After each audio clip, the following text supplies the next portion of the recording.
Hello folks and welcome to Tippcast with myself, Shane Stapleton, with the head of sport in Nenagh, Guardian, Shane Brophy, and delighted to say that Eamonn Corcoran also joins us. We've had a huge weekend in Tipperary GAA, particularly the county championship.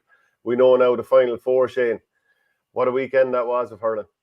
Yeah, there was any amount of games, and I suppose it got off to the massive start with Moycarkey's upset of Killadang, and I was in the dressing room after our game, and I was looking at the phone, and it's half time, 2-13 to 11 points, and said, okay, this is going to form. And then you wander down to the stand to watch some of the Roscrea Temple Erringham, and word is coming through that Moycarkey have got a last gasp goal to win it. Like, it is something else. Like, it's just after blowing I wouldn't say blowing the whole thing wide open. I think it would give an awful lot of clubs an awful lot of belief that if you pull it together on Monday, you can upset the odds. And the way the draw has worked out, like one of Moycarkey or Toome is going to be in a final. And I know, they're two of the top three in the Roll of Honour, but both clubs have been a long time to have been in county finals. So one of them is going to have a big day, maybe in 4 weeks' time. Yeah, Eamonn, I ran into Eamonn Corcoran, people will know, who played with Dublin last night, and he was talking to me about Moycarkey. He's helping him out there a bit. Obviously he'd have that long-running relationship with Eddie Brennan from the Laois days, whatever. And he was kind of admitting, I was saying, when you were like 9 points down there, I thought, game over, ball burst, that's the end of it. But because Kildangan were looking brilliant at times, the way they were, the stick passing through the lines and stuff like that. Like, did you think there was any hope of Kildangan being beaten? No, I was at the Moycarkey Sarsfields match in Thurles. Moycarkey Thurles match. It was on Templemore earlier on this year, and actually, I was worried for Moycarkey going into the stadium because they've good hurlers, but I just thought they were well off the pace. As I was the same as Shane, I was over actually at the Bursley Lough game. I was in the car coming back, and I turned on Tip FM. And actually, as they were getting close, I was speeding up trying to get back into the stadium, but I couldn't see it. I couldn't see this at all. But as Shane rightly said, it's huge for Tip hurling because I think we needed something different in the championship. Like 2-13 to 11 down at halftime was only going one way. But I look back at the match in Clubber yesterday, and I just couldn't get over Killadang. They remind me of a team that didn't want to win by 20 points to be hot favourites going into the next round. They just were going through the motions. So I think mentally, whatever happened at half time, I don't think in the second half, they conceded 1-3 without reply. They didn't score until the 43rd minute. And I know the sending off impacted, but they completely retreated and brought Moycarkey on. But in the first half, I was surprised with Moycarkey's tactics as well. They left one up and they let Kildangan run at them. So, but it was one of those results that I actually think we needed because the hurling overall at the weekend, I don't think the standard was huge, but the excitement of that game is what we needed. But I was at more games. I think it's been a long time at the weekend. But I think from the excitement point of view, even when I landed in the stadium for the Brackens Toomevara game, the Moycarkey crowd on the pitch and everyone in the stand, they were obviously, if you're Kildangan, you were gone home and you were running out of the stadium. But for a Moycarkey point of view and supporters, and I think for neutrals, it was a great result. Yeah, I was trying to rack my brains last night, and I can't remember an upset of that scale in a long time. Like, Anacarty bet Mullinahone 1 year in a quarter, but it wasn't. I wouldn't have said it was a huge upset. Like, not that I didn't think Moycarkey couldn't win, but like, I'd say anybody who was doing an accumulator last weekend probably had Kildangan in it. Like, so, it was just.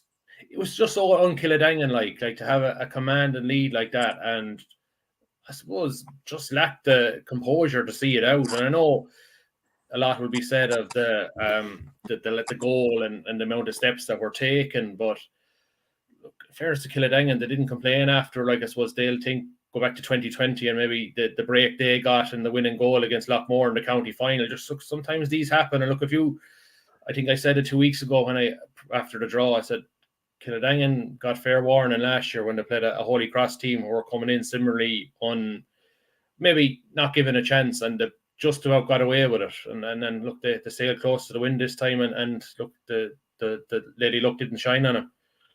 In terms of the goal that Max Hackett got towards the end, do you think it was a case of he was being kind of fouled, so the referee allowed him to continue, or did he take too many steps? Look, he took too many steps. I've looked at it a few times. Bottom line, he did, but I think the ref could have been in big trouble if he'd the blow and not allowed the goal with the excitement and stuff. But the right decision was it was a free. Was he fouled? Yeah, you could argue. I thought it was actually good defending, and he took too many steps. But yeah, it depends if you're buying or selling these situations. It was a great finish by Max. In fairness, Max Hackett probably struggled throughout the game, and then when the big moment, when he got his chance, he took it. But this Moycarkey team, for like, they won the under-21, and since Eddie come in, I don't think they've really got up to the pitch of it. So for them to get to the quarterfinal and to come through it Park Killadanga, I think any team would have probably fancied their chance against Moycarkey inside in Semple Stadium the way they've been performing this year. So in fairness to Niall Corcoran and Eddie, they've got a real turn from these guys, and you just don't know now going into a semi-final. Their tails are up, and they've got that belief. But they've been there or thereabouts the last number of years as regards. But was just with some of the group results, they're lost by 1 or 2 points, but they've been threatening around relegation. But we've been waiting to see from this 21 team, will they come through? Because we've spoke about a number of these young players the last number of years, and in fairness, Max Hackett is one that comes to light. But there's a guy there, Kevin Cummins. He was a guy I was very impressed with. 5 points from midfield. I know Joe Maher got 5 as well, but Kevin Cummins was a guy I've seen the last year or two in some of the group games, and so they have a nice blend of players. I just down the middle, sometimes I look at them and said they're a team you could really, really run at. And that's why I was disappointed with Killadang as regards. I saw Killadang against Brackens, and they absolutely destroyed us over in Dolly when we let them do a running game. And that's why I think the second half, when you look back at the game, they just retreated completely. Yeah, I might have the matchup wrong, but was it Stephen Walsh who was on Paul Flynn, Shane? And I think he ended up getting a few scores on him, and obviously Paul got sent off for a finish. Yeah, I haven't actually reviewed a lot of the game, but it's like to keep, I suppose, Paul relatively quiet now. Geez, like Paul has been hurling up a storm this year, and by all accounts, Moycarkey managed to negate Alan Flynn's sort of surging runs from deep as well. So look, in terms of that, they got their matchups pretty much right. Particularly in the second half, like you took like Billy Seymour, probably non-existent, I suppose, in terms of the second half performance. Like 1-3 in the second half with the wind. Like God, it was it's just so unkillidangan like, and like they got a big performance out of Brian Malachny. Like sometimes he can blow hot and cold. They got Brian on a good day, but just some of the other guys, Willie Connors, quite enough. Look, in fairness to Moycarkey, it looked like they got a lot of their matchups right. And look, when you look through the Moycarkey and the bench, they have like Kyle Shelley coming off the bench. Like not too many clubs can afford to leave him there. Like if Joe Maher had a massive game, like I looked at him a few years underage. I said, Jesus, there's a player there. Maybe he hasn't kicked on a bit, but he was good. Like I think Max Hackett, I like him. Like maybe after his cruciate, he's starting to come right again. Like Jack Hayes got a bad injury, facial injury. Like there's a lot of hardy boys there. Tom Hayes, Owen Hayes, like so. Like they're really firing now. Like, and you think, what if they're in a great spot now in a semi-final? Like you can't that confidence they're going to get from that is going to be massive. Like they can definitely kick on from here. Yeah, there's a comment in here from First Touch, Second Hand. Kildangan players at halftime were physically in Semple, but mentally they were somewhere near the bends at Latra. Complacency at its worst, leaving Dan Breens behind him. I mean, that is the sort of cut and comment you would get, Eamon. You know, in sport, win or lose, you know, people are quick to cut. And they're good. And look, Kildangan, like hot favourites going in, like a team that's 2-13 to 11 up at half time. Yeah, mentally, they were weak in the second half. Yeah, they didn't drive on. And if you leave a team in the game, anything can happen. And like when Moycarkey came back at them, they struggled. I was just look, in fairness, they missed some frees that Billy Seymour will never miss. Like the sending off of Paul Flynn did have an impact on the game, but Kildangan retreated. But there's no one going to be hurting more than these players. Like you lose games and you go away and say, you know what, there was nothing in it. But this was a game for Kildangan. Like if they played Moycarkey next 10 games, I'd have no doubt they beat Moycarkey. I think that's what's going to hurt them, not just yesterday or the day before, for the next few months until they get back into the championship next year. This is going to hurt this bunch of players because they know themselves they've let themselves down. But look, critics are going to come out. We're all like, we're critiquing it here. But anyone that's played the game, and you know when you don't perform, you let a team that are not as good as you win, it is going to really, really hurt. Like I just look at that. The one thing that was always maybe worried me about Kildangan was just their lack of depth. Like Sean Hayes came off the bench, like his first appearance from injury. But I was really surprised maybe they didn't bring on Dan O'Mara. Like Dan, like I would have thought your senior club. Senior is all in. Like I know they're still in junior A, but like needs must. Like you gotta go with their strongest hand. And like Thurles Sarsfields did it on Sunday. Pa Burke was held out at the Premier GAA match. Came on Sunday, got a couple of points. Like so, it's I was just very surprised that like they only brought on 2 subs. One was Sean Hayes and one was Dara Ryan. I think it was probably Dara's first appearance all year. So they were sort of going with the same 16-17 all year. Maybe that's something that they might look at going forward, just adding a bit more depth to their starting team or to their options. Yeah, well, Moycarkey are going to face Toome in the semi-final. Toome beat JK Brackens 26-21. Eamonn, tight game for long spells, and Toome pulled away towards the end. Yeah, it was a game from a neutral point of view. It was a hard watch. It was stop-start. Look, players that have to take criticism too with the referee. Did he blow? The game didn't flow. Naturally enough, being a Brackens supporter, like it was great that we were staying in the game. But when I look back at our performance overall, we just didn't play to our potential. And look, and in fairness, I'll give Toome their due. They got the matchups right. I think turnovers, and I don't have any stats, but I'd say they were up against 30. It was off the charts, the turnovers they had against the Brackens. So they knew they had their homework done. They let Brackens bring the ball into the tackle and they dispossessed, and they just knew the Bracken style of play. They went after Paddy Cadell, they went after Conor Cadell. The probably 2 players that performed for Brackens would have been Jamie Ormond and Éanna McBride. And Andrew Ormond in pockets there, he caused problems in the first half. But overall, Brackens would be disappointed. But I was, like, in fairness to Toome, I've seen quite a bit of Toome over the last while. And I think Ken Dunn has instilled real steel into this team. I like this Toome team. There's a never say die attitude. They're not flash, but they're hard to beat.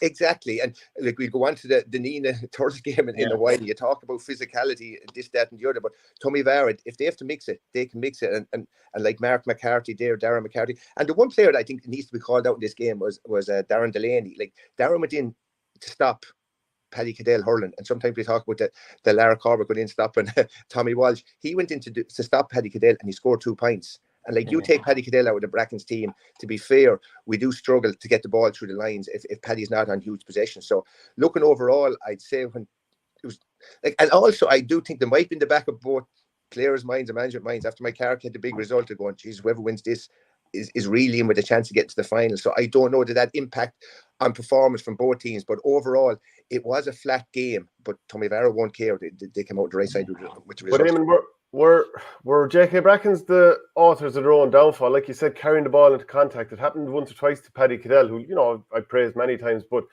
too often it seemed intent to take it into contact when instead just moving the ball would have worked that bit better. And I know that's the game plan, but sometimes as a player you don't bring it into contact. Yeah, look, we like, as I said, I think the stats could be up against 25, 30 turnovers, and we brought the ball into tackle too much. Not just Paddy, I think a number of players. But look, I take criticism. Well, I managed the Brackens for a number of years, and I remember the first year going in, I said, Jesus, you know what? We have to get the ball into the full forward line much quicker, get it in there. We don't have in Brackens that big ball winner inside. Like we've Jamie on, we've Andrew on, we've young Michael Cahill. Shane Dial is probably the big ball winner at the half forward line, and Shane was just one of those days he was off it, but the delivery of the ball was too slow. Like we needed to go to a plan B quicker. But in saying that, these guys, I saw them against Canowsley here in Borrisley, and it was wow. It was, of all the years I've seen us play, we really ran the ball.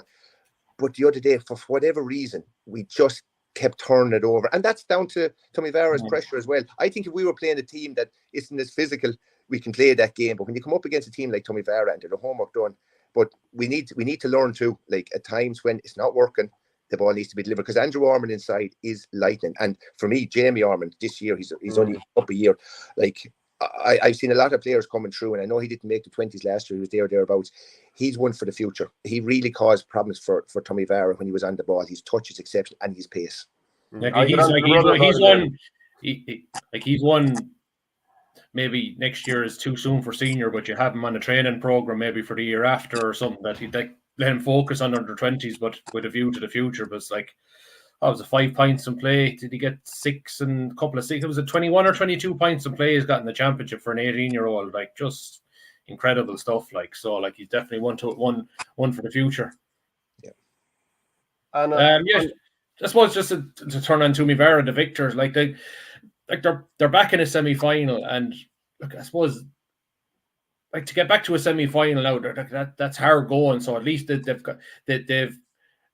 built on last year, they've sustained what they did last year. Now is the next part, but the next part is going to be pressure, because they'll be favourites to beat Moycarkey, even though I think it's a very, very tight game to call. I think Moycarkey, when Moycarkey saw the draw, and I said, okay, they probably would have wanted Toome, because they probably didn't want a lot more, and look, they've got him. Yeah, as I said earlier, I think they're a very, very even team. They're probably hoping maybe Andrew Ryan looked like he maybe went off injured early in the second half. He was going in with a hamstring injury into the game, I think. Yeah, he did struggle. Yeah, but they'll be hoping maybe he's right. And like, I know there's a lot of focus on Darren McCarthy, but like the 26 points, like, he got 13, but they still got 13 from other players as well. Like, Darren Delaney's having a big year. I think Mark was probably one of Mark McCarthy's best performances at wing forward. His physicality, his work rate, he was really, really good. Probably Barry O'Connell's one of his best games, maybe since the Nenagh game in defence as well. So look, they're like, and we're still waiting for Jack Delaney to ignite. He's probably doing a lot more the unseen work this year rather than scoring, like, but he's still chipping away. I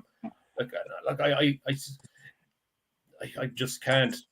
Darren McCarthy is just, I'm just such a big fan of his. Was like, he's the scoring load weighs very light on him, doesn't it? For a guy who's 19, who is their chief scorer, he actually doesn't matter. And it's you send whatever way you send the ball into him, he doesn't mind. He's such a nuggety player, like, so. And you with a guy like that leading your attack, it's such an asset. And in fairness to Darren, like, I've seen, obviously I was involved with Bursley under 21s, and we played Toome Barra in probably, I think, one of the best games I think I've seen for years over in Nenagh. Darren McCarthy played that game. Then he played Holy Cross. Like, he's the Harty Cup. Like, he's a guy we need to watch as well, as regards like burnout. Like, and he's getting better and better in every game. And the big moments with 5-10 minutes to go, he won 2 vital frees. He got a long distance point. So I'm actually a big fan of these guys. And he just gets on with the game. He just goes around. There's no airs or graces about him. But he's doing, probably you said, was a lot weighs on him. But Mark McCarthy, the last wing forward, he did. I've seen Mark over the years. He did step up, but I think there's a few more players. Adam Hall caught some high balls when they went direct. Adam Hall is very, very strong in the air. And another player to call out was Seamus O'Farrell, because Andrew Ormond started very good in the first half, and Seamus O'Farrell went over about, I think, could have been 10 minutes to go, and look, touched tight, as you can say, and I think he did the job in Andrew Ormond, which is not easy, because Andrew was getting good ball in and he was causing problems. So Seamus O'Farrell is a player now. I didn't know much about him, but he's a good man marker. They just have a lovely setup, and then 10 minutes into the second half, Jake Hackett comes on, very, very good player. 50 minutes to go, Conor O'Mara comes on, gets 2 points. Like, he was very good against Nenagh in the North Championship. Got an hamstring injury. I think he's only starting to come back now. Got 2 points off the bench on Saturday. So like, they definitely have 15, but they also have impact subs off the bench as well. And Eamonn, I know this is a slight tangent away, but like, you're talking there about Darren McCarthy and the amount of competitions that he's playing. He's probably playing year round. I don't know, has he gone to UL or wherever, but I'm sure he'll have pressures this year. He'll be straight back in with the under-20s. He'll have, obviously, we'll see how long the senior campaign goes along. Now, he's not the only player, but, you know, like, in terms of like 2024 now, like, it is a year-round thing for young lads, and I think you're suggesting they do need to be minded. Yeah, I do. Look, come here, when your competitions there, you have under-19s, you have the 21 championship going to start here in Tipperary as well. Like, he's going back to college. I just think, look, he loves hurling. I'd say it's his life. He'll want to play every game. But I just think when we look at all the competitions and split seasons and all that, it's one we just need to keep an eye on. There's certain players. And look, we all want to hurl. We want to week in, week out. And look, it's not impacting. He's playing quite well, but he's still very, very young. He's still developing. Like, he's a player I think we all want to see him with Tipperary seniors as well. So he's going to take minding in a positive way. But definitely, look, he's going to go on to college now, and he's going to, like, for me, play Fitzgibbon. Does he need to play freshers? Of course they want to play fresh because they want to win, but they'll want him playing and everything. And it depends. If you're a manager, you're going to be selfish. You'll want him. But look, Ken is involved with the 19s. He might be involved with the 21s. So they'll mind him as best they can, but they can't take him off in any game, because every game they're playing they're so tight. It's not as if they're running away with games with 5 minutes to go. We'll rest Darren McCarthy. But I do think going to college, whoever's over the teams down there, they need to mind this guy. Do you think, based on, you know, watching the under-19 championship, watching the senior championship, do you reckon the future is good in terms of what's coming for Tipperary in the next couple of years, young players that are out there? I think young players, yes. Future-wise, yes. But what I've seen at the Tipperary Championship so far, if I'm Liam Cahill and I'm looking going, is there many players putting the hand up on their current form? I'd worry. I'd worry. Just going through a lot of games, and Clubber's great because you get to see nearly every game, but Liam, I think, gave nearly 60 players a chance last year. And I looked through outside of those 60, who are the players that have really put their hand up to take a step forward? Like, we're all raving about the minors. They're so young. There's the change is going to happen in 5-6 years. I think when you're playing on 21, you're there or thereabouts. But now with minor going back to under 17, a lot of these players, we still don't know what they're going to be like when they're 19, 20. You go to college, life takes different turns. Like, some of them may go traveling. So, like, the potential is there. And we saw that. And the group, I'm talking about the 17s with huge hope, but we're still a bit off. But next year, the following year, I just think this. I'm worried, but future-wise, I think 4 or 5 years we are in a good place. Yeah, and Shane, I'm just, you know, Toome last in a county final in 2008, and that was during an era where, you know, we were all sick of looking at them in county finals. But the excitement around the area is going to be massive now leading into the semi-final, because in some people's heads, not the players, not the management, but in some people's heads, they'll be thinking, look, we'll beat Moycarkey, we're back into a county final. Possibly, yeah, and that's where having a guy like Ken Dunn at the run of the ship will be so important. Like, he won't be taking anything for granted. Like, I say, there'll be probably a lot of outside noise that Toome would be favourites and Toome should get through. But I say they're looking through that Moycarkey team, and you see, especially the way the openness of the championships the last few years. Like, who's to say that Moycarkey can't do what Killer won 2 years ago, sort of come from the pack and go the whole way. Like, they're third on the roll of honour. You think, like, I know it's 40 years since they won it. Like they were the dominant force there for the first 100 years, nearly a Tipperary club hurling. Like, so they're probably only getting back to where they probably should always be. But no, and look, 16 years is a long time for Toome not to be in a county final as well. So. But no, I think with Toome, with Ken Dunn, Francis Devaney there, Philip Shanahan, lads that have done it, Shane Hassett, the clear All-Ireland winning coach, like they couldn't ask for better in terms of what they need to do over the next month. So just then Loughmore beating Killer One. Like, Killer One, they had themselves in a great spot in this game, and it finished up 222 to 119. And those goals were absolutely crucial. Lee McGrath got a goal, and the other one was from, God, who scored the other one? Just off the top of my head, I can't quite remember. Oh, it was Kieran McCormack. But that was a very impressive turnaround from Loughmore, but Killer One will be kicking themselves. Yeah, they will. Like, Paddy Williams pulled off a fantastic save in the first half. It was actually brilliant. And then, look, he'd be disappointed the error there. I think it was it Lee McGrath's goal, and then, but Killer One, this was a game they should have seen out. And I think the problem for a lot of teams out there at the moment, Loughmore's getting inside everyone's head because they're going, Loughmore never bet. They're going to come.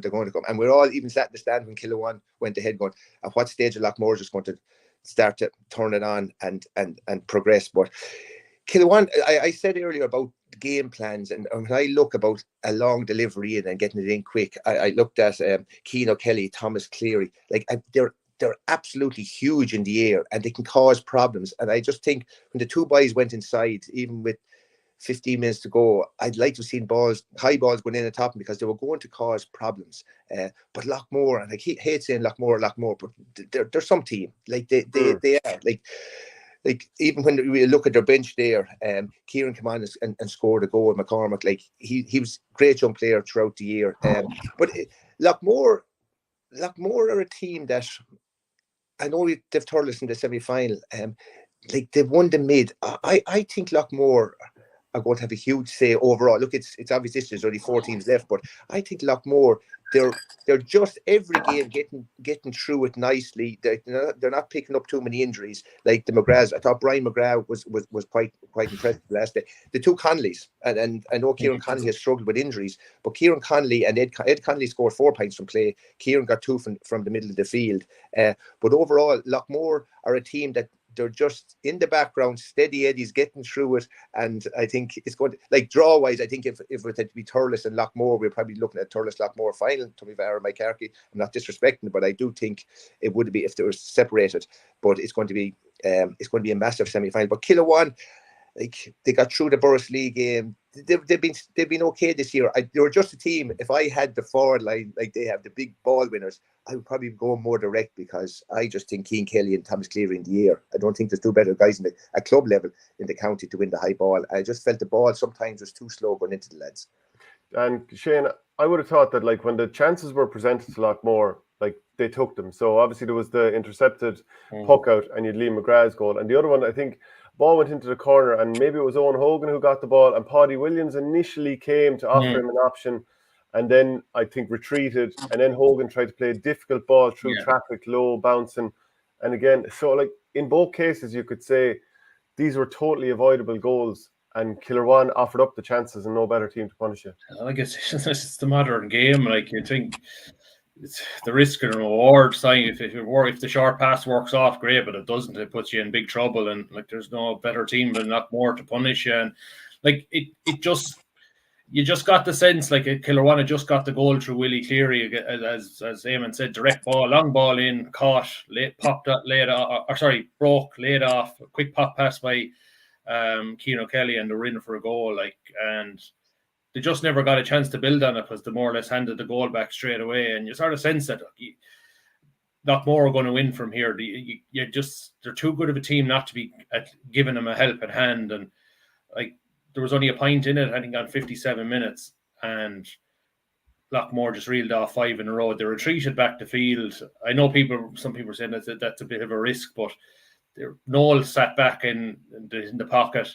They retreated back. They won the ball. They worked, instead of hoofing it up the field, they worked it to the spare man. They nailed a couple of haymakers, Liam McGrath and John McGrath, and there was one long range free. Just another mention, I thought John Ryan had a huge game for Loughmore on Saturday or Sunday. Like, he's one of their unsung heroes there, a wing back as well. Like, so, like, I thought in the second half, like, they negated the Cleary O'Kelly axis somewhat. Like, they were causing them awful trouble in the first half. Like, it's just typical Loughmore. Like, they always find a way to try and maybe snuff out somebody that's causing them a problem. And, like, they're a team that doesn't hammer anyone, but they'll kill you by 1,000 cuts. Like, they'll get you in the end. And, like, they're coming into this semi-final perfect. Like, they have everyone available to them. Like, you can say John Maher, but John didn't hurt last year. Like, everyone is fit. Liam Tracy came on.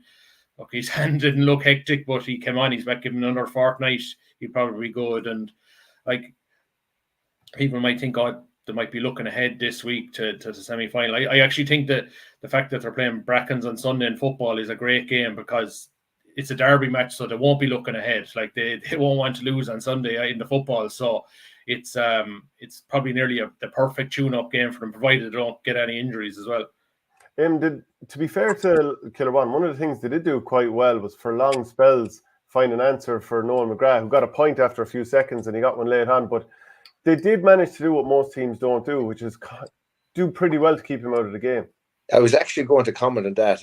Aaron Morgan ended up scoring 2 points, and he went after Noel McGrath. Noel McGrath got the first score of the game, as Noel is going to do these things. But bar the last 5 minutes, Noel retreated and got a number of balls. It was the first time in a long time I saw someone actually just completely sacrificing the game. I'd say that, and then he turns around and scores 2 points. Aaron Morgan had a serious game, and he was marking Noel McGrath. But it's grand. You keep Noel McGrath quiet. What happens then? Brian McGrath steps up and probably hit one of his better games this year. And as you called out, John Ryan there, wing back. The 2 Conleys, I called them out earlier. Yeah. I definitely felt they were the 2 players for me the last day that really stepped up for Loughmore. Kieran Connolly, when Noel was being marked midfield and when he was moving around, Kieran Connolly got on a lot of ball. And he was a guy that had a lot of injuries over the years, and he was Fitzgibbon. He had a great Fitzgibbon, and we were all expecting him to come through, and then unfortunately he didn't. But I think if he keeps going the way he's going, he's something to offer going forward. But as you said, Loughmore, and I've already said it there, Loughmore, they're quietly getting through games. They haven't bet anyone by 20, 30 points. They'll just find a way to win. When you think you have them by, you could be 5 points up, you're nearly sitting back. And it's a mental thing now for supporters and for players to go, when are Loughmore going to come back at you? And I think that needs to be worked on with teams out there. And the football the weekend, I don't even think they'll be thinking injuries or anything like that, because the Brackens, Loughmore, it is like Bracken's form of football hasn't been great this year either, but definitely this is going to be a big match the weekend because both teams are going to go for it on the football side. Yeah, so Shane, then the final quarter final, Thurles Sarsfields 29, Nenagh Air 119. So look, for a finish with 7 points in it, but 29 scores to 20, as far as I'm concerned, tells more the story. I was in Bursley last year when they met in the preliminary quarter final, and I was desperately disappointed with what Nenagh produced. And I have to say again, I mean, it's hard not to come down hard on that performance. That was very poor. Like, they reddened Ronan McGrath's hand with long ball. I mean, there's no doubt about it. I thought it was a very, very disappointing game. Like, it was non-contact for a lot of it. Like, and you look at the stats, like Thurles 29 points, that 15 wides, that another 6 shots, that one was a save. Like, it was just too easy. There's times there when Thurles are very, very good at moving the ball into the free man, but there was times when they were getting on the ball, and there might have been an Nenagh man maybe 2 yards away, but instead of him going to the shot, they actually stood off or retreated. Like, just the lack of intensity puzzled me, particularly for a Nenagh team that the record of the last 10 years against Sarsfields was pretty good. Like, so. But then there was a lot of the same elements of last year where they put Jake at full forward, and look, he got a bit of early joy from the direct ball, but Thurles were always going to suss that out, that okay, Ronan sits, then Thurles got a better quality, or the work rate further up the field meant that Paddy Murphy, Barry Heffernan couldn't get enough quality ball in. But I didn't think Nenagh used the ball well enough through the middle third just to maybe open up the avenues of space properly. But then, it was very strange with 6 minutes to go and there was only 3 points in it. And you said if Nenagh Turner just hurled for 10 minutes here, they could easily rob this, but they just weren't good enough to do it. And Thurles pulled away for a finish. Like, so, look, Thurles, if you were to say something from Thurles, you just wonder, are they timing it to be peak? I thought they were flying it early in the championship last year, maybe lost a bit of an edge as the year went on. Maybe they're timing it better. I thought they were very, very slick and sharp. Overall, their intensity was better. Their stick work and sharpness was better. But yeah, you'd be disappointed that, like 3 weeks coming into this game, that there wouldn't be a higher level of intensity that they needed to. Like, that's the way to beat Thurles. You stand off them, they'll kill you. You've got to get in their face, and Nenagh didn't do it enough. What did you make of it, Eamon? Yeah, I did the co-com for Tip FM, and geez, I struggled. I'd be straight up with you. And there wasn't a hand put on a Thurles player. But on the other side, form-wise, we were talking up Nenagh going in. But if we look at their group games, they lost to Holy Cross, they lost to Loughmore, they did a good win, Shane knows, over Lough. And then the other side, Thurles, they came through the group game without even getting to any sort of intensity. But going into the game, like, if you leave Ronan Maher sitting in the pocket there, and we just spoke about Aaron Morgan going after Noel McGrath, they had to sacrifice a player to stand in on Ronan, because you rightly said he had a pain in his hand hitting the ball. Thurles just were happy to shoot from distance. They didn't threaten for goal. Their long distance shooting was strong, but they completely dominated midfield. I like Lee McCormack he came from the Premier Intermediate in the full forward line. I think he was a complete live wire. I hadn't seen much of him before. He stood in beside Paddy Cregan. So the big guy and the small guy in there. So they had pace and they had strength in the air. But I think overall, it's been a poor year for Nenagh because they got knocked out of the North very early as well.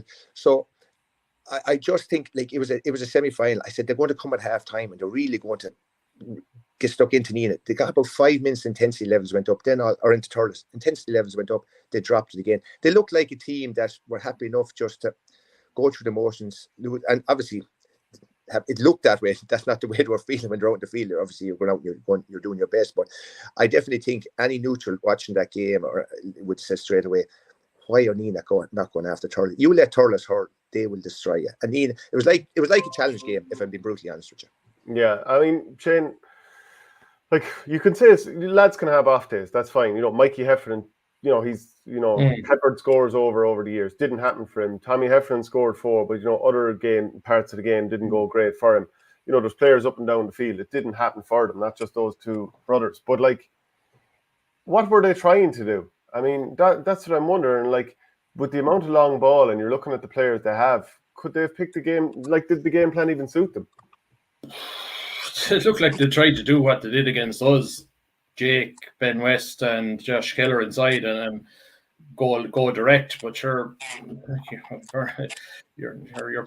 Arsefield is one of the best teams, and you have Paul Maher back there, who's one of the best man markers. And look, Jake got 2 points. Like, the quality of ball Jake was asked to work with wasn't. Look, any quality ball he got, something good came out of it. But geez, that was very, very little. Like, the 2 points he got were spectacular. Like, so. So wasn't it the same as the game last year as well? He was absolutely starved. Yeah. Well, well, they were sending it in, but it wasn't good ball. Like, you can't ask lads like him to work on especially, and then you have Ronan Maher just sitting back in front and picking it off. So like that'd be the frustrating thing. Like I'm all for direct hurling, but it's got to be direct hurling with a purpose. Like, it's got to be direct. There was no mix of ball into the corner or anything like that, just to try and draw Thurles out and maybe try and maybe take Dennis Maher on for pace. And look, I thought, and I suppose just to mention Conor McCarthy and his just dreadful luck, like with the knee again. Looks like looks like another bad knee injury. Like, he's only just back from the cruciate, and just by the way he coming off, he sort of, when you've done the cruciate and you do it again, you know what this feeling is like. So I just thought they made too many switches for him. Like, the move Mason Cawley back to cornerback. Like, Mason, he has played wing back, but he's not an inside defender. And I thought Liam McCormack really went to town then. Then Sam O'Farrell came on moved from wing forward, or he was flying it into the middle of the field. He wasn't the same influence in the game after that. And they brought on Philip McIntyre, who's a young lad, but he's very, very light. Like, you think, like, Adam Healy has experience. Like, I thought, like, why not bring Adam on? He came on and got a goal. Like, he's hurled senior for a good few years. I just thought, for that, if you were going to go for, I just thought there was too many changes for that one injury. Like, Sean Phelan's an out-and-out defender. He could have come on Mark O'Farrell. I just thought that one injury, I think they made too many switches there, particularly when, like, it was 9 points each or 10-9 at the time. Like, the game was, and then Thurles went on to go 15-11 up at half-time. I just thought the injury and maybe the switches they made sort of handed the impetus to Thurles. Eamonn, like we talked about Toome earlier, and they have that physicality and hard edge and stuff like that. It doesn't seem to be there with Nenagh. What do Nenagh need to do to change it? They have young players, fair enough, but like, young players can still be physical and get stuck in. I think their game plan, like Barry Heffernan sat back and he kept coming back for the puck out, so was trying to find space. But like, everyone knows if they're going to take on Thurles, and you see Lough taking on Thurles now, they will be touch tight. They will bring physicality there. I think Thurles are a team. If you let them hurl, they have the best sticks men in the county, and they'll do damage. But like, we know Barry Heffernan can be physical, and I'm looking, and rightly, unfortunately, poor Conor McCarthy. I thought Conor was actually having a very, very good game, and then he got injured, and I think 4 or 5 pints after injury. And Shane, you're right, but there was a huge amount of changes there. They needed to settle the game, and they went on. But I think I've seen a lot of Nenagh. I saw them last year against Thurles inside and Holy Cross, or side and Bursley here. It's a much tighter field, and they were still stood off Thurles that they needed it. So I think Nenagh, they have to take a step back and reflect and say, you know what, even in defence, we need to do something different here. We need to really step up. But also, like, anyone, and I've called it out already, when you are playing Thurles, to let Ronan Maher, he did the very, very same last year here in Bursley. There was no difference. He sat right back in the pocket, and they let him do it. And I used the Aaron Morgan and Noel McGrath example already. Whoever that was, and Sam O'Farrell, wing forward, the first half he 3 points from play. Someone just needs to step in there because Sam went out of the game the second half. I don't remember him being on much ball. So there was a lot of change there, but I think Nenagh are going to go away and reflect on their year overall and probably need to look at their setup, the way they play. But it has been a year that they got to a quarter final, I think, winning 1 game, did they? That was twice in Norton. Yeah. That's why there's only 2 wins ahead. Two wins in the year. From the players, you look down through their team there, we should be seeing an awful lot more from them because they have hurlers. So they were, to be honest with you, they were disappointed. They know themselves. I think everyone. I thought hurlers were clever in that. Nenagh's half back line, Paddy Murphy, Barry Heffernan, and Conor Hennessy. They're tall, but they're not the quickest, and they sort of. Stephen Cahill and Dara Stakelum, they were able to find little pockets of space. And when they did, their touch was so sharp that when they did get possession and you tried to close them, the ball was gone. So they just kind of used Nenagh while there was a lot of experience back there and good hurlers, but maybe with the sharpness in terms of footwork probably would be their weakness, and Thurles used it against them. Well, then in relegation, Bursley saw off Lough for a finish, and Ross Gray had a comprehensive win over Templederry.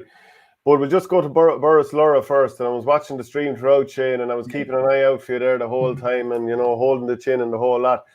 And it looked like the same old story for Bursley. Great first half, second half, bit of a capitulation again. But then James Devaney took off at a solo run and eventually put it on the stick and buried into the back of the net. Yeah. Fantastic score. Stephen Gleeson with the whole, their troubles were many without Devaney.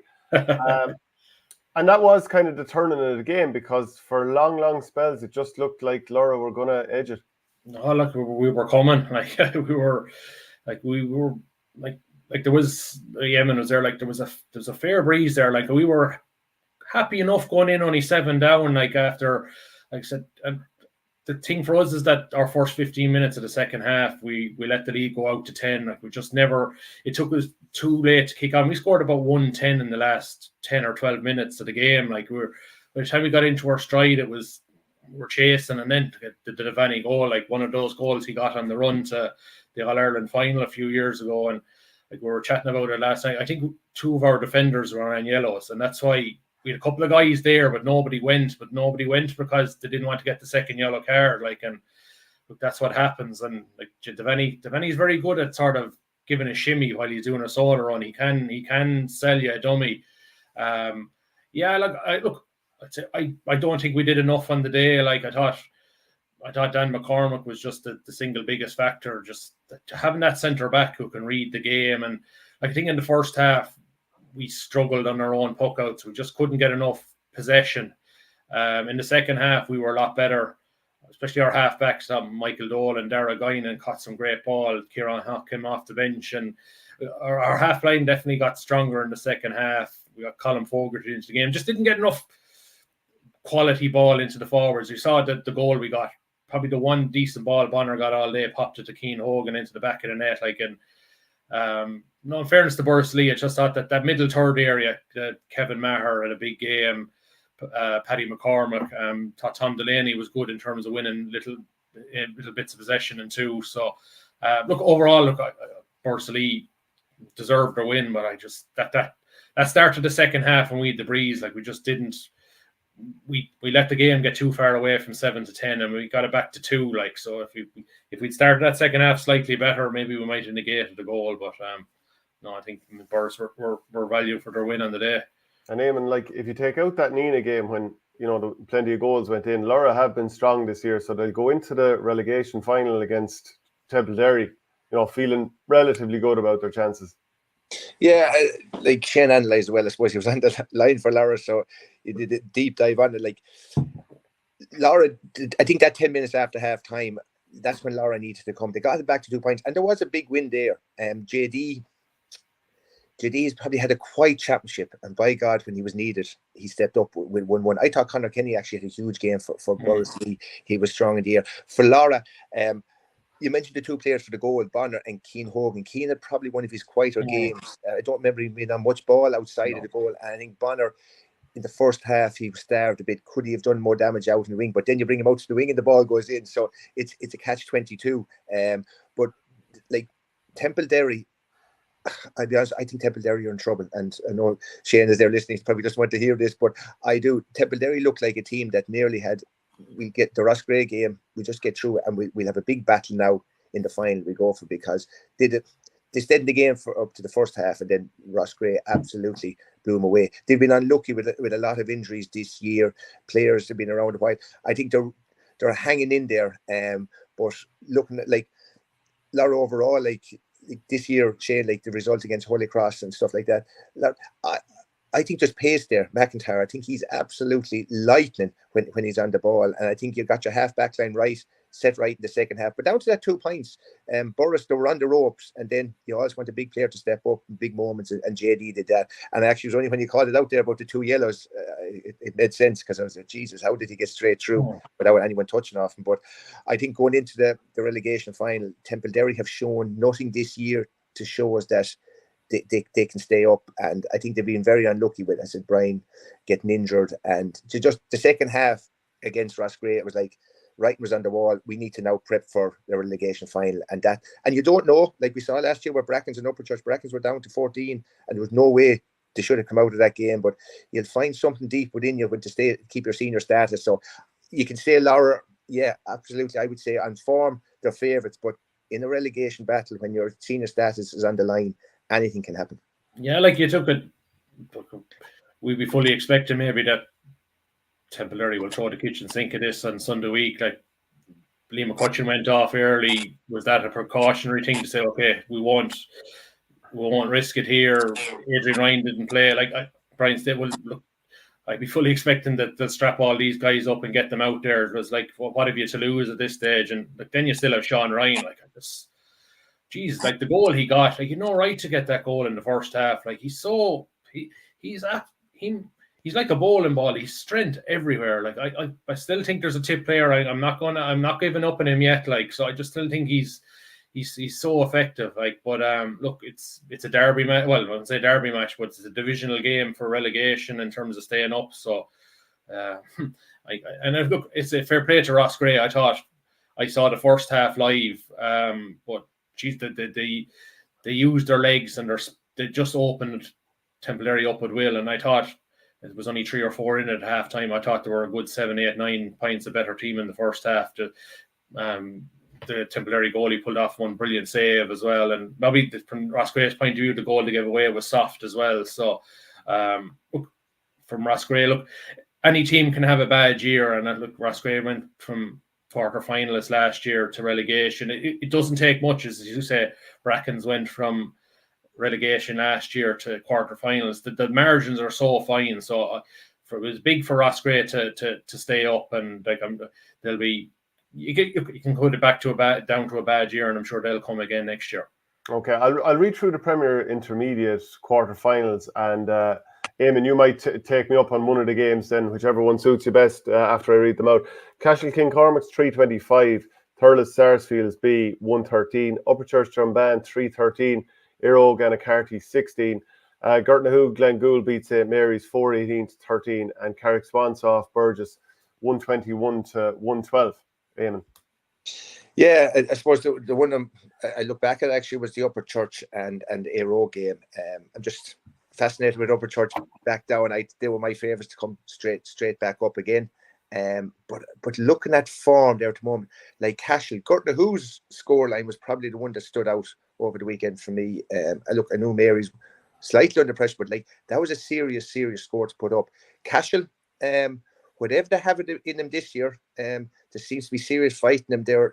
They've gone nicely through the championship. So there's teams there where it's like we look at the senior, and you're probably looking at Thurles or a lot more. To be honest with you, I think come true here.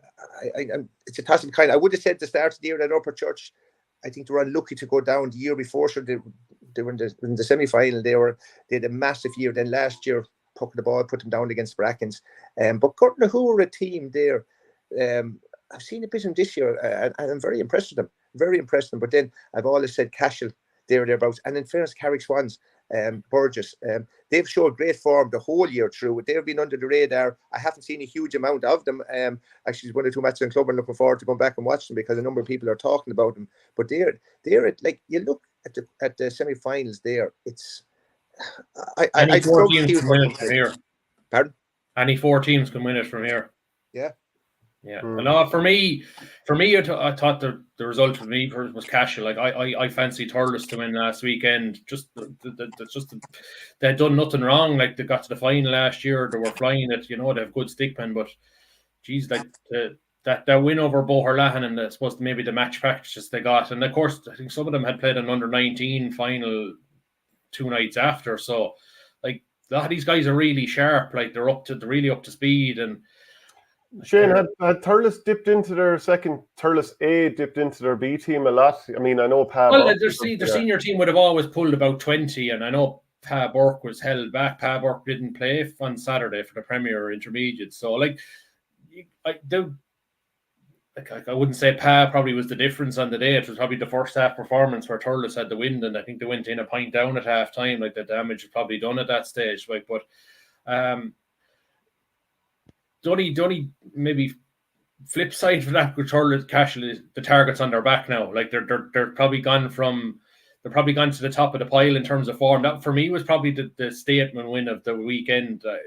And then now people will be looking at them, can they go on and win it from here? But like Upper Church, their man are probably going to be licking their lips now. And like we probably haven't seen the very best of Upper Church. Maybe their timing it right. It's like that was a very, very good win over Anacarty. I sort of half fancied Anacarty to get through that one, and like they were 6 points down at half time. Haven't played against the wind, and Anacarty got it back level, and there were, as you said, but Upper Church didn't panic. They got the last 6 points of the game to go on and win it, so that will have given them a boost. Gorknahoe, I think Gorknahoe are back to the 2022 form, and particularly like they have Ronan Tehan back. Ronan Tehan he was away last year.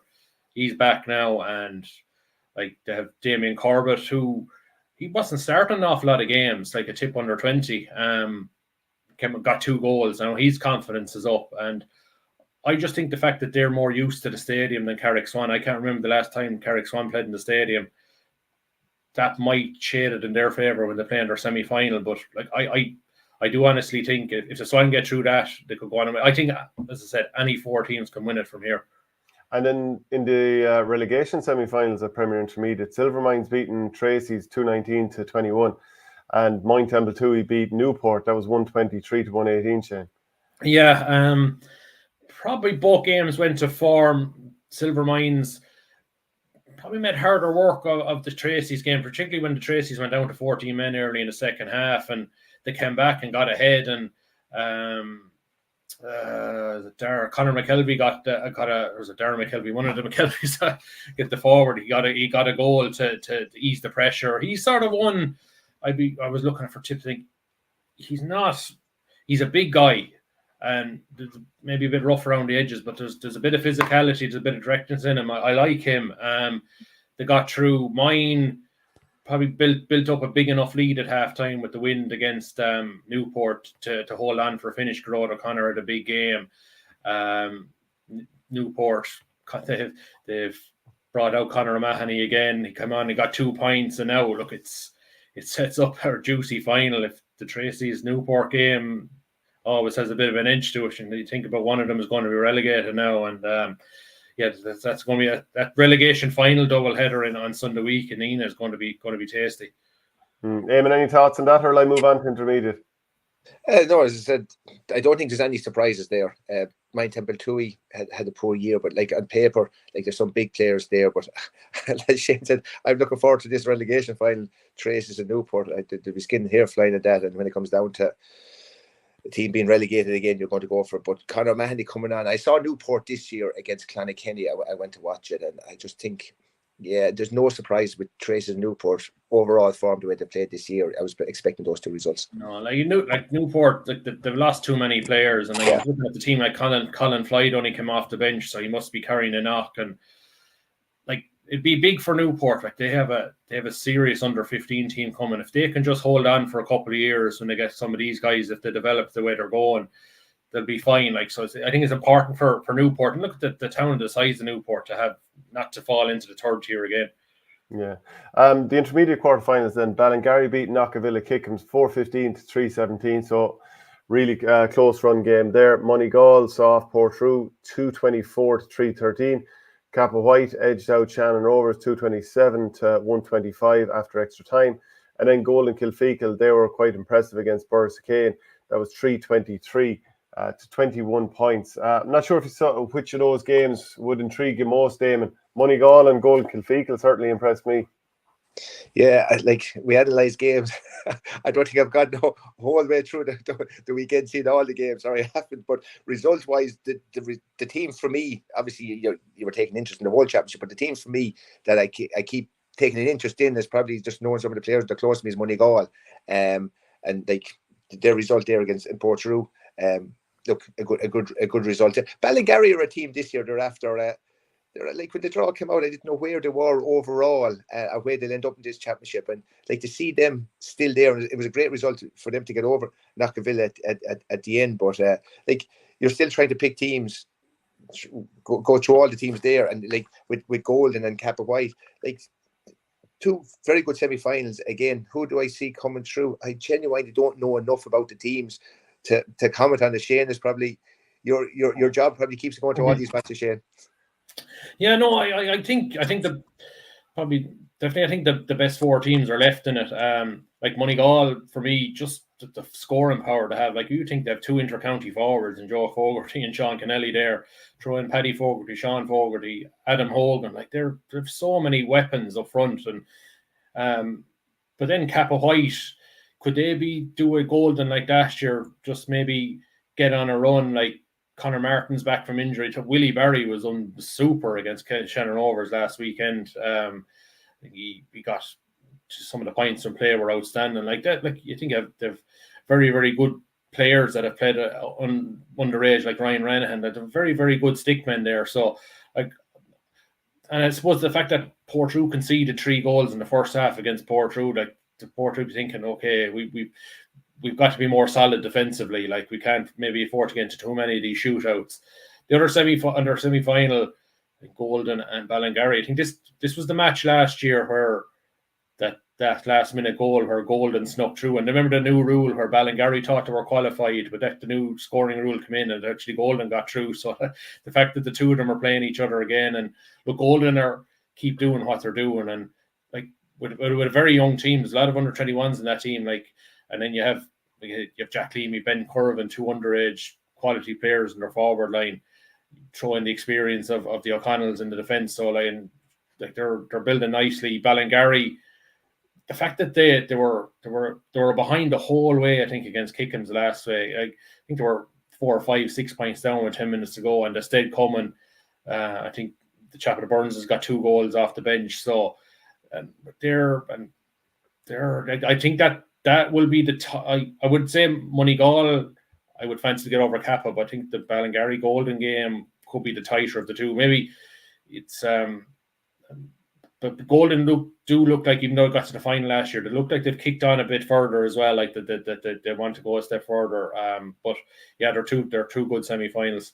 Yeah, like Golden's spine, Shane O'Connell fullback, Niall Heffernan centre back, Ben Curvin centre forward, and Jack Leamy full forward.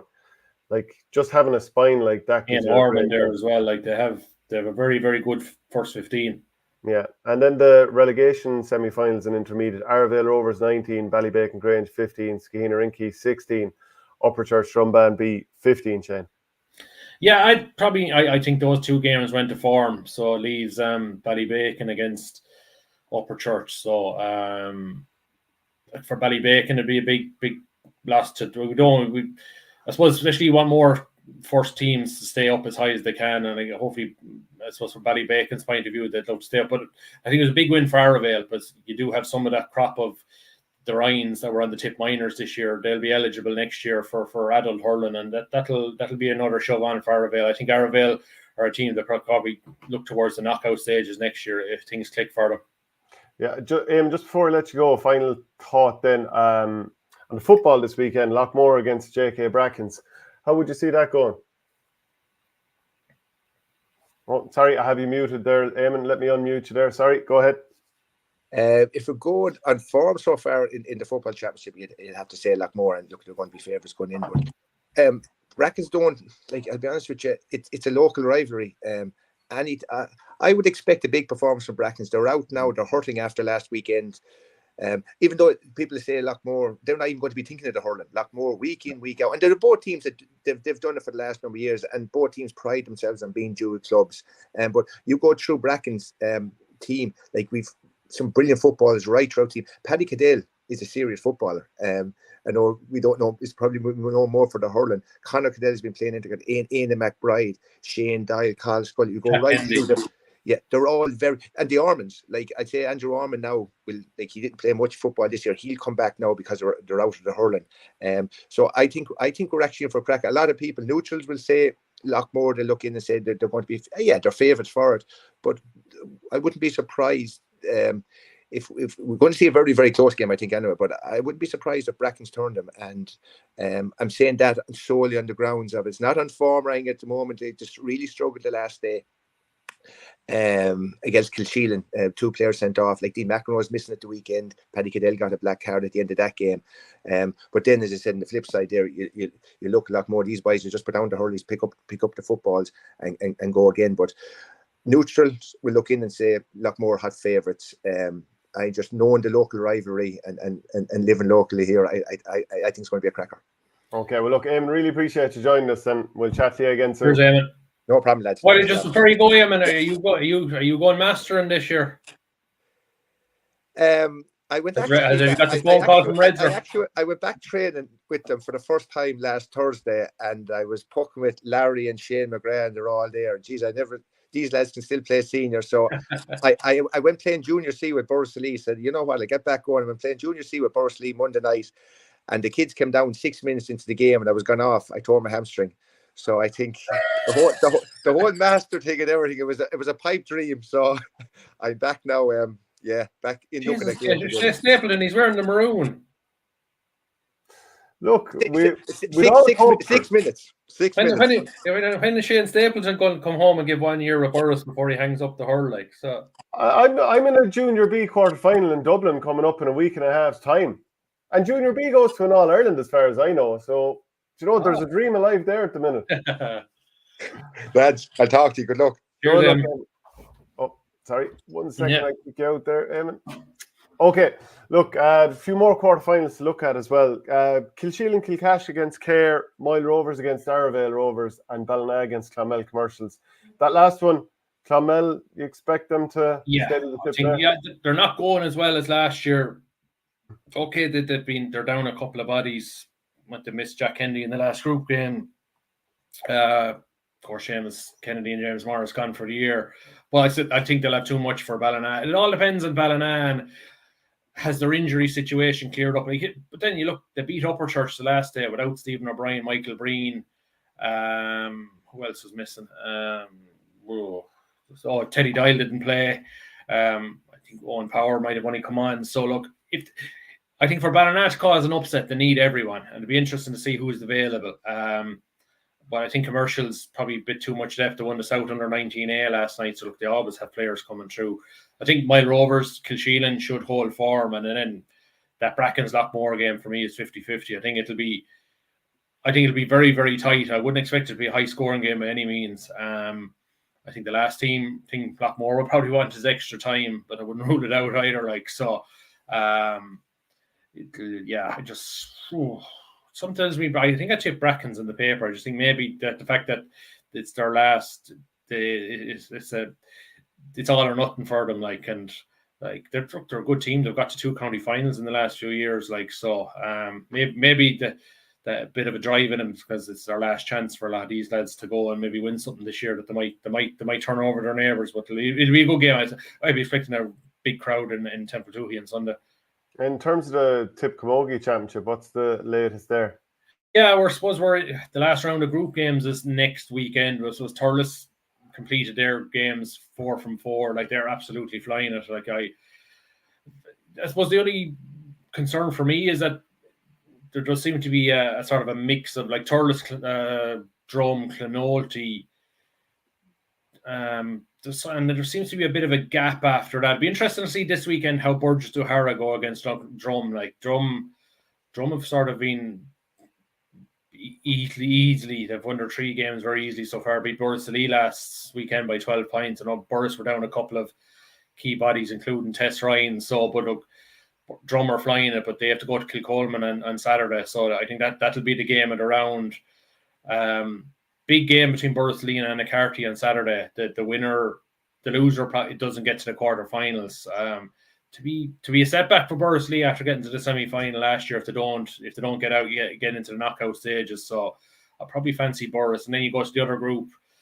Thurles are through. Clonoulty are playing. Who they're playing this weekend? Silvermines. They've expected to get through there, which would mean Cashel and Shannon Rovers will qualify as well. So it's setting up there nicely and for the knockout stages the following weekend. Yeah, and the camogie team has also picked up 7 nominations. So after a season that promised so much and didn't quite get what we had hoped from it, obviously a National League title, but I suppose 7 nominations isn't so bad. Yeah, and I thought and a Player of the Year nomination for Jenny Grace and Premier Junior. I just thought they picked Karen Kennedy in the forwards. So I was just thinking, okay, that Karen's a shoe in there somewhere. But even though I think the only real game she played in the forwards was the National League final, and she was more or less centre back for the whole way after that. So that's the same the weird sense with that nomination thing. And I think the hurling nominations are coming out today. I think the All-Stars. So I think Ronan Maher probably is the only one we'd expect maybe to get in the 45. I wouldn't be surprised if we get nobody selected so. And maybe it wouldn't do us any harm if we didn't. Just might create a little nugget for Liam Cal to say, look, lads, this is where we are. We've got to pick things up for next year. And I'd agree with a lot of what Eamonn said earlier. Like, you wouldn't, if you were going through the club championship so far, you wouldn't say an awful lot of lads are sticking their hands up. But then, I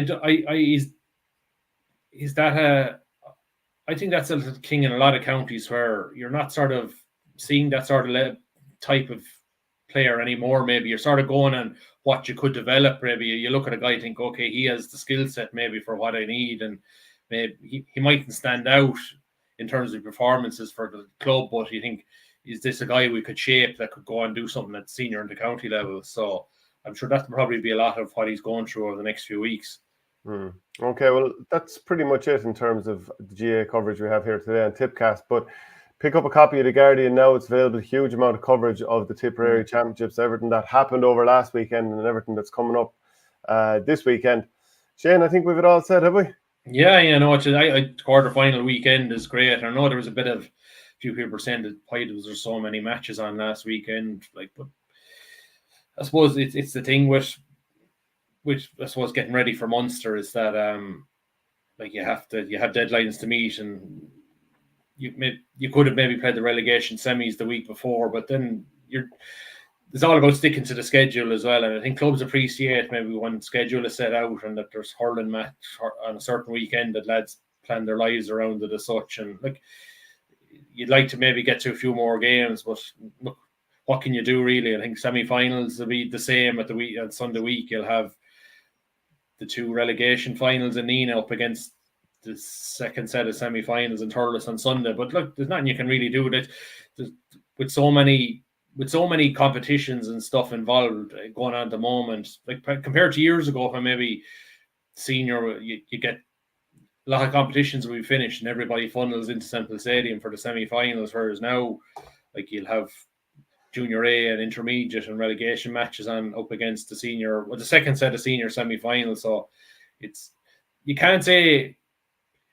I'd say if you cumulatively, I'd actually love for Tipperary or some county to cumulatively tot up the crowds at club games. And I might actually just shut up the pro inter-county brigade. Say, just because they're not in the shop window doesn't mean there isn't thousands of people going to club matches in every county every week. I'd say it dwarfs rugby, for example. Just because there's 10 big games with 15,000 at them, Like that's dwarfed by GAA as far as like you look at Semple Stadium last Sunday and TG Carr, and the crowd didn't look hectic.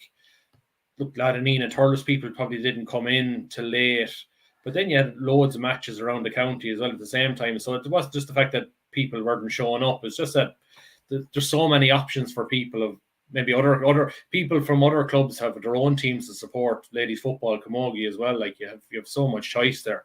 Okay, well look, that's it for the show this week. We'll be back again next week previewing everything that's coming up. Right, thanks, Shane. Cheers.